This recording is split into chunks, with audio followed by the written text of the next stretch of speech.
Here's a great stretch for your piriformis or hip external rotators. You're going to start on your back.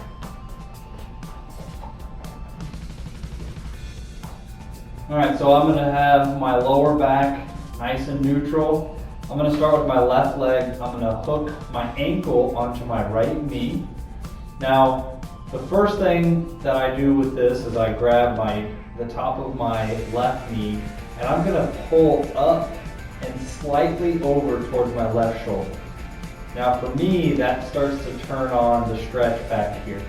Now if you don't feel that stretch or you feel more pinch in the front, then I want you to let this knee relax and I want you to use the right leg and you're going to lift the ankle of your left leg up. Okay, that as soon as I lift up, I immediately feel the stretch back here on the posterior lateral aspect of my hip, my left hip, and I'm going to let that hang for about 30 seconds. Now, if this leg is tired, you can always grab underneath and give it a little bit of an extra support as you hold for 30 seconds. Once I hit 30 seconds, I'm going to release.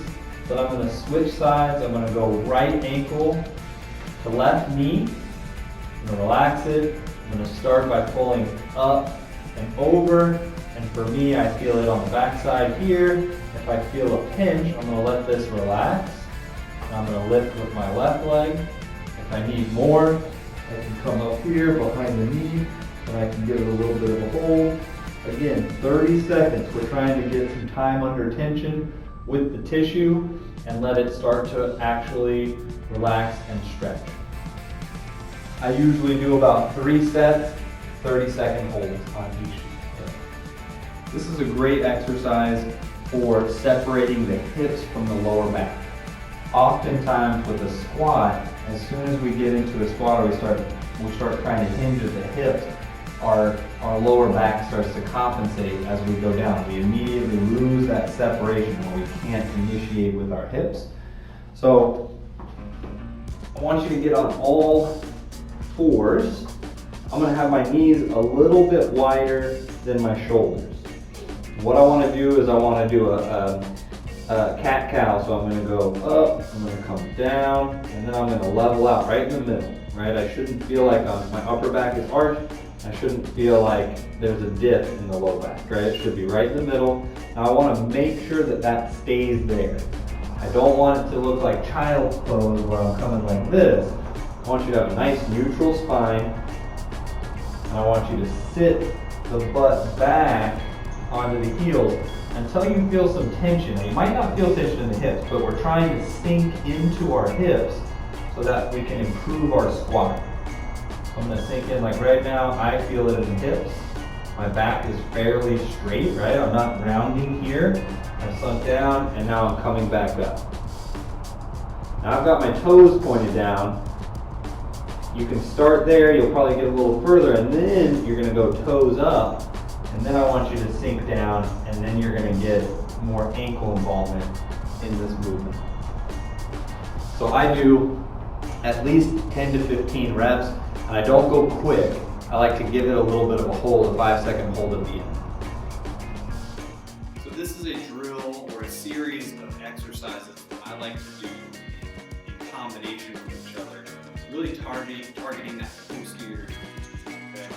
Your hip external rotators, so the ones that do this, are the ones that really provide a lot of stability with the hips and also set the table for the knee with the ankle, squatting, jumping, things like that. So even with running. So when you're doing any type of exercise and you don't have stability on the lateral side of the hip, you're going to start to get this kind of drop because this side's not kicking in. So these can cause asymmetries, they can cause compensations. So as a foundational exercise series, we're going to go through a couple different ways to start re-engaging that lateral, the posterior lateral hip. So most people have seen this exercise, but it's a great way to start the process. So I'm going to get ankles and feet on top of each other, and they're going to be in line with my hip. Okay? Now I want you to turn the hip towards almost towards the ground. Most people start too far back. I'm gonna be here, and you want it all in line. So shoulder, hip, ankle in line. Now I'm gonna start with clamshells. So I'm gonna kick this top knee and open it up. I'm keeping my feet on top of each other. And I'm going up, and I should feel this backside of the hip engage. You can even put your hand here, and you'll start to feel that backside engage. If you don't feel the backside engage and you feel more the front engage, you're probably rolling that hip back. Or you're trying to use too much oblique to help out, right? The TFL is in the front, and it really likes to take over for this posterior glute. So it's imperative that you feel the right type of contraction in the right area. I'm feeling it right back here. So 3 sets of 15. You can add a band around the knees to make this harder. And again, and just to note this, I'm not going really high. If I keep my hip forward, I can only go a certain amount, right? I'm not getting this movement. So just to reiterate that. So 3 sets of 15. Now, I'm going to kick this leg straight. This leg stays bent. Bottom leg stays bent. And again, I've got to stay in line. I'm not letting my hip float back. And I'm going to kick this towards the ceiling. And just like the clamshell, I'm not trying to kick it way up high. I'm only trying to get to about here. And again, I can feel that same muscle at a light limb.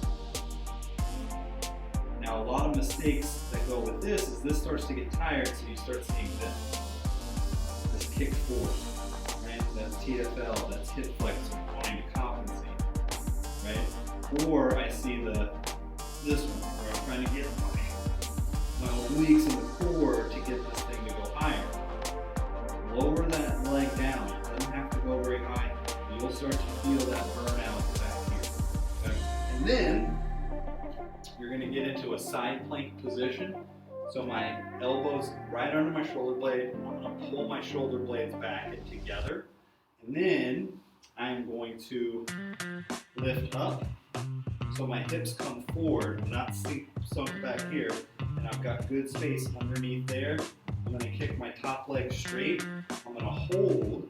So I'm getting activation from my left leg, my bottom leg. My hips nice and neutral. And I'm going to rep out 10 here. So this is the grand finale. Now you can start with just the clams and then progress yourself to the side lift, the hip abduction, and then progress to the side plank with the hip abduction. Or you can do a series. You can do 3 sets of 15 of the clamshells, 3 sets of 15 here, and then finish with your 3 sets of these 10 reps. It's a great series. You're going to really feel it in the right spot, and it's good to start re-engaging that. This exercise is a bridge with the band. Okay, so we're gonna get good hip extension, so glutes, hamstrings. We want more glutes than hamstring. We're also gonna kick on our external rotators outside of the hip. Find a place to lay on the ground. Now I'm going to pull my heels closer to my butt. I don't want them too far away. Heels closed. I want good tension in the band. I always go palms up, And I'm going to bridge up and come back down. Okay, I'm driving through my heels, trying to get flat all the way up. A lot of people don't go full hip extension. I want full hip extension here. Get good activation from my glutes. I'm going to pause for a second and come back down. You'll notice the band wants to cave the knees in. You want to keep that tension almost pushing out just a little bit. I don't like seeing this though. Okay, so keep everything nice and stable. 1, 2, 3, back down. So with this specific exercise, I like to do 3 sets of 12, 3 sets of 15, as long as the technique's good and you're feeling good activation in the glutes. A great way to train the hip hinge, or at least get the right initiation of your squat or your hinge pattern is to do it against the wall. You're gonna have feet shoulder width apart, you're gonna be at the wall. I want you to take a baby step out. So we're talking maybe 6 inches from the wall, okay? Now all I wanna do is I wanna engage some tension in my shoulder blades. I'm gonna engage my core, so draw my belly in just a little bit, light tension here.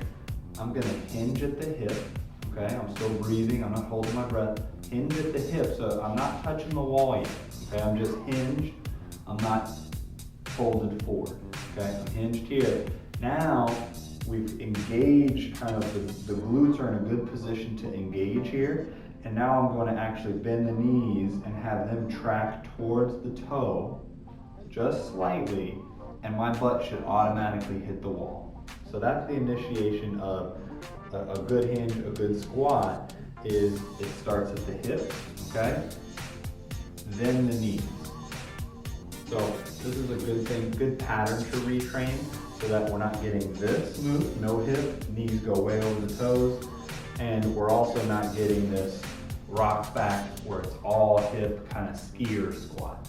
Okay, we got to get a little bit of both, and you get the feedback from the wall.